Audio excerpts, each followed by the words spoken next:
आज ये सिला दिया जा रहा है कि हमें कोई सपोर्ट करने वाला नहीं है। 23 जुलाई 2025 रात 9 बजे भोपाल में फिल्मी दृश्य देखने को मिला।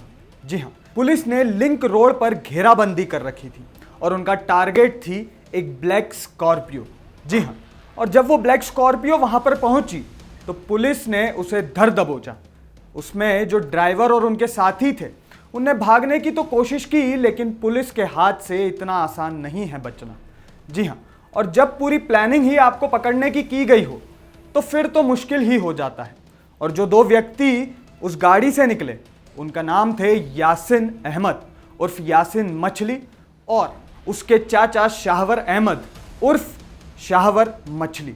साथ ही साथ गाड़ी में से एमडी ड्रग्स और पिस्टल भी बरामद हुई है। लेकिन मामला वहीं खत्म नहीं होता है। जब यासिन का फोन चेक किया गया तो उस फोन से जो वीडियोस मिले वो सनसनीखेज थे। युवतियों के वीडियो, युवतियों के साथ शोषण और हथियारों की नुमाइश। जी हाँ, ऐसे वीडियोस यासिन के मोबाइल में मिले थे। यासिन युवतियों को ड्रग्स देकर उनका शोषण करता था। जी हाँ, यही वो गिरफ्तारी है जिसने मछली परिवार के ये जो काला साम्राज्य है उसके पतन की शुरुआत की थी। जी हाँ, 23 जुलाई रात 9 बजे मछली परिवार का जो साम्राज्य है वो धीरे धीरे गिरना शुरू हो गया था। मैं हूं सार्थक नायक और आप देख रहे हैं खबर बेबाक। तो आज हम आपको बताएंगे भोपाल ड्रग्स केस की पूरी असलियत और आखिर क्या क्या कब कब हुआ और जो मछली परिवार है वो कैसे प्रशासन शासन के शिकंजे में आ पहुंचा। गिरफ्तारी के बाद जैसे जैसे पूछताछ आगे बढ़ी वैसे वैसे मछली परिवार का कच्चा चिट्ठा सामने आने लगा। एक हफ्ते में 13 एफआईआर दर्ज हो चुकी थी, जिनमें अपहरण, मारपीट, रेप और ब्लैकमेलिंग के आरोप शामिल हैं। पुलिस अधिकारियों का कहना है कि शिकायतों की संख्या और भी बढ़ सकती है। प्रशासन ने परिवार के कब्जे से करीब 100 करोड़ रुपए की सरकारी जमीन मुक्त कराई है। कई के मन में ये सवाल होगा कि आखिर ये साम्राज्य बना कैसे। कहानी शुरू होती है 1970 के दशक से। जी हाँ, भोपाल के बुधवारा क्षेत्र में शरीफ अहमद नाम के आड़तिया को शरीफ मछली के नाम से जाने जाना लगा था और धीरे धीरे हथाई खेड़ा डैम में उसे मछली पकड़ने का ठेका मिला और साल दर साल लगातार ठेके उसे ही मिलते गए। फिर आया 1980 के दशक में शरीफ मछली ने उसी डैम के आसपास अपनी हवेली खड़ी कर ली और साथ ही साथ अपने कर्मचारी और समर्थकों को भी वहीं सरकारी जमीन पर घर देना शुरू कर दिया। उन्हें वहीं पर सरकारी जमीन पर अपने कर्मचारियों और समर्थकों को बसा दिया और धीरे धीरे हिंदू बहुल इलाके की तस्वीर बदलती गई और आज के दिन में वहां पर 3200 घर हैं और वो पूरा इलाका मुस्लिम बहुल हो चुका है। आज अनंतपुरा इलाके में 3200 से ज़्यादा मकान हैं। यहाँ मछली परिवार की हवेली खड़ी थी और सामने ही उनके शहर पर आलीशान मस्जिद का भी निर्माण जारी था। जैसे जैसे आबादी बढ़ी यह इलाका नेताओं के लिए अहम वोट बैंक बन गया। मछली परिवार ने भी नेताओं को इस वोट बैंक का लालच देकर अपनी पकड़ मजबूत की। अलग अलग क्षेत्रों में अलग अलग नेताओं को साधा। स्थानीय से लेकर राज्य स्तर के नेताओं तक से नज़दीकियां बढ़ाई। कारोबार रियल एस्टेट, खनन और ट्रांसपोर्ट तक फैल गया। 18 जुलाई को पुलिस ने 2 पेडलर्स को पकड़ा, सैफुद्दीन और शाहरुख। ये लोग पार्टीज और जिम में लोगों को, बच्चों को ड्रग्स का आदी बनाते थे। साथ ही साथ लड़कियों को फ्री में ड्रग्स सप्लाई करते थे, उन्हें फंसाते थे और उसके बाद उसी ड्रग्स के नशे में किसी भी पार्टी में उन्हें आकर्षण का केंद्र बनाते थे।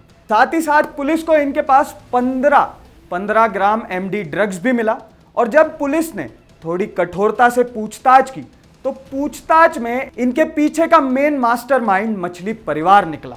इसके बाद ही पुलिस ने 23 जुलाई की रात यासिन और शाहवर मछली को धर दबोचा। गिरफ्तारी के बाद प्रशासन ने बड़े पैमाने पर कार्रवाई शुरू की। करीब 50 एकड़ सरकारी ज़मीन पर बने farm house, warehouse, factory और मकान तोड़े गए। परिवार की एक आलीशान कोठी सील की गई। हथाई खेड़ा डैम के पास बना फार्म हाउस ध्वस्त किया गया।